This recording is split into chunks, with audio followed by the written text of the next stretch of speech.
Nous avons dit beaucoup de choses sur la prière. Mais une chose que je vais souligner, c'est que quand nous parlons de la prière, nous revenons à un fin. Nous revenons à une chose. Cette chose, c'est que nous citons le nom de Jésus. Alléluia. Amen. Nous citons le nom de Jésus. Au nom de Jésus. Au nom de Jésus. Au nom de Jésus. Alors, des fois, les choses les plus simples sont les plus difficiles à maîtriser. Souvent, les choses les plus simples sont les choses les plus négligées. Très souvent, les professeurs, nous avons tous été à l'école, d'autres personnes sont encore à l'école aujourd'hui. Des fois, les professeurs traînent sur les petites choses, mais les étudiants, étant sûrs que c'est facile, étant sûrs qu'ils savent déjà, ils ne vont pas faire attention à cela. Et quand le professeur donne l'examen ou l'interro, alors les étudiants échouent. Donc, les choses les plus simples sont les choses les plus difficiles. Nous citons le nom de Jésus dans toutes nos prières.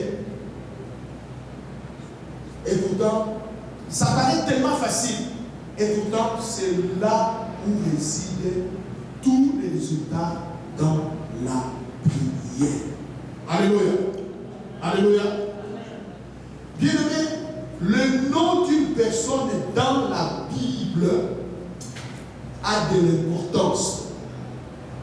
Les noms dans la Bible ont de l'importance. Très souvent, actuellement, nous donnons des noms aux enfants pour donner. Tu as suivi un film, il y a un acteur, il y a une actrice qui t'a plu, alors voilà, tu donnes ce nom-là à ton enfant. Donc, nous sommes en train de jouer à un jeu dangereux. Alors, nous nous étonnons si nos enfants ne se trouvent jamais dans la vie. Nous nous étonnons si nos enfants rencontrent toutes sortes de blocages, toutes sortes de problèmes, toutes sortes de situations. Si nos enfants deviennent malheureux dans la vie. Ce matin, pour ceux qui ne sont pas encore parents, ce matin, pour les parents qui pensent encore avoir des enfants, j'aimerais vous communiquer une révélation que vous ne devez pas prendre à la légère. Il s'agit de l'importance du nom qu'on peut donner à un enfant. Dans la Bible, le nom d'un enfant détermine sa destinée. Dans la Bible, le nom d'un enfant va déterminer son caractère. Dans la Bible, le nom d'un enfant va déterminer la place que cet enfant va occuper dans la vie. Donc, en d'autres termes, le nom d'un enfant dans la Bible est prophétique. Alléluia. Amen. Alléluia. Amen. Gloire au Seigneur. Que je dise gloire au Seigneur. Gloire au Seigneur. Merci beaucoup.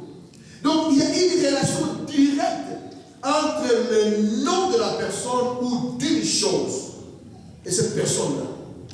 Il y a un lien direct entre le nom que je porte et ce que je suis. Ce que je suis dans la vie, il y a un lien direct entre le nom que je porte et mon caractère. Je ne sais pas qu'est-ce qui s'est passé, mais je pense que des hommes et des femmes dans la Bible, avant de donner un nom à un enfant, entraient en prière. Entraient en prière. Dans certains cas, je le crois en tout cas de tout mon cœur, qu'il recevait une pensée de Dieu. Il recevait une révélation de Dieu sur la destinée de cet enfant. Pensons à Jean-Baptiste. Son père est entré dans le temple pendant que Jean-Baptiste est né. Alors on attend on attend son père Zacharie, s'il vous plaît, pour qu'il puisse donner le nom à l'enfant. Alléluia. On dit Zacharie maintenant, donne le nom. Donne le nom. Gloire au Seigneur. Gloire au Seigneur. Donc, dans ce que je partage maintenant, la finalité sera de parler du nom de Jésus. Ève dans la Bible veut dire la vie. Ève dans la Bible veut dire la vie. Noé veut dire repos. Après le déluge, nous connaissons l'histoire de Noé. Maintenant, il y a le repos qui arrive.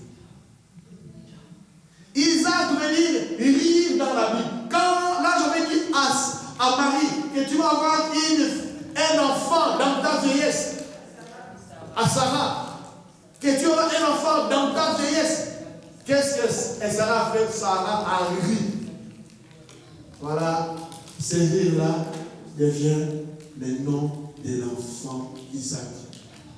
Ésaü, le frère de Jacob, veut dire velu, quelqu'un qui a beaucoup de poils. Voilà que Ésaü va naître avec beaucoup de poils comme un animal. Lui-même, Jacob, veut dire escroc. Hein? Celui qui escroc. Mais il y a un bon côté dans le nom de Jacob aussi. Maintenant, dans son caractère. C'est ce caractère-là qui a fait que votre pasteur puisse s'appeler Jacob. Jacob, c'est un battant. Amen. Jacob est un battant. Nulle part dans la Bible, on nomme le nom d'une personne qui a lutté avec l'ange, un ange. Alléluia. Jacob, c'est quelqu'un qui ne se fatigue jamais. Vous pouvez peut-être vous demander comment ça se fait que le pasteur Décoche a toujours de l'ambiance. Nous continuons à foncer dans ce ministère, dans cette église, malgré les obstacles, malgré les abandons, malgré les trahisons, malgré tout. Il continue à foncer. Je peux vous dire que j'ai l'impression que cette église vient de commencer il y a peut-être 6 mois. Alléluia. Ça, c'est le côté de Jacob, un battant. C'est lui qui y croit toujours. On a trompé Jacob. On a trompé Jacob. Au lieu de lui donner sa Rachel, sa paix, son amour, son ange. Ah, le petit nom de chéri. Mais on a donné à Jacob Léa. Et Léa veut dire vache sauvage. Jacob dit non, moi je ne veux pas dire une vache sauvage. Moi je suis venu travailler chez toi pour une brebis. Même la situation du nom de Rachel. Alléluia. Brebis. Quelque chose de doux, d'agréable, de mignon, de petit. Alléluia. Gloire au Seigneur, ma brebis. Certains chéris peuvent commencer peuvent incorporer ces surnoms dans leurs petites appellations. Ma brebis. Même Alléluia. Mais voilà que Jacob, même si on a donné Léa, vache sauvage, Jacob va pour travailler pendant 7 ans. 7 ans vient de s'écouler, encore 7 ans. Un battant, un persévérant. Alléluia. Ah, Jésus de Nazareth. Voilà, bien aimé, l'importance des noms dans la Bible.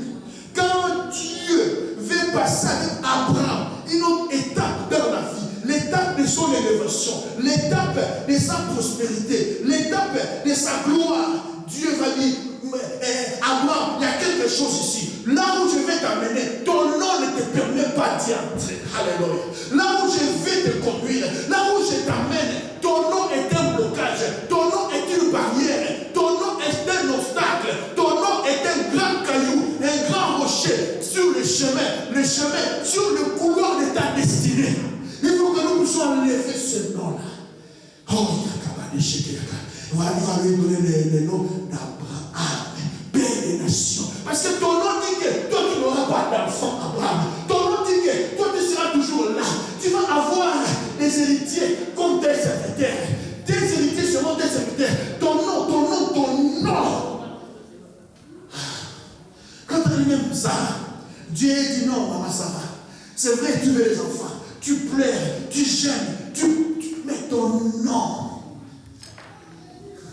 Il enlève Sarai. Il met Sarah. Alléluia. Oh Jésus. Ils ont les noms.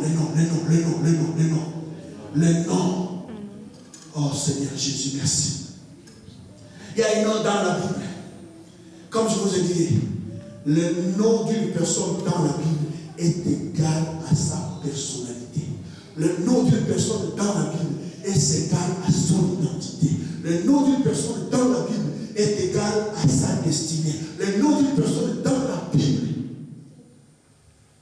dans 1 Samuel chapitre 25, verset 25.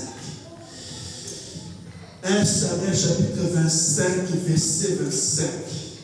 La Bible nous fait une révélation qui n'est pas négligeable. 1 Samuel 25. Nous connaissons l'histoire de David. Oh, alléluia. David, l'homme selon le cœur de Dieu. David, dont le nom veut dire bien-aimé. Alléluia. 1 Samuel chapitre 25. David est en train de courir vers sa destinée. David est en train de courir vers les choses que Dieu a préparées pour lui. Parce que c'est de ça qu'il est question quand nous parlons de la destinée. Les choses que Dieu a préparées pour toi. Mon frère, ma soeur, laisse-moi te donner une bonne nouvelle ce matin. Qu'il y a des choses que Dieu a préparées pour toi. Il y a des choses que Dieu a préparées pour toi. Il y a un endroit dans la vie que Dieu a préparé pour toi. Il y a un repas qu'on faisait nos mamans avant que papa n'arrive. Elle prend des bols. Le premier bol contient les foufous, toi plutôt. L'autre contient la viande, l'autre les légumes. Elle met dans l'armoire, dans la vitrine. C'est pour dire que ça, c'est de la nourriture mise à part pour mon mari. Mangez ce qui se trouve dans la casserole. Amusez-vous dans la cuisine. Mais ça, c'est mis à part. Alléluia. Il y a comment c'est mis à part. Mis à part. Mis à part. Mis à part pour celui qui j'aime. Oh Jésus. Il ne faut pas y toucher. Quand tu touches cela, tu as la guerre avec la maman de la famille. Oh, si je parle à les jeunes mamans ici, est-ce que vous pratiquez encore les mises à part que nos mamans ont pratiquées? Ou vous laissez la nourriture de papa avec celle des enfants? Afin que quand les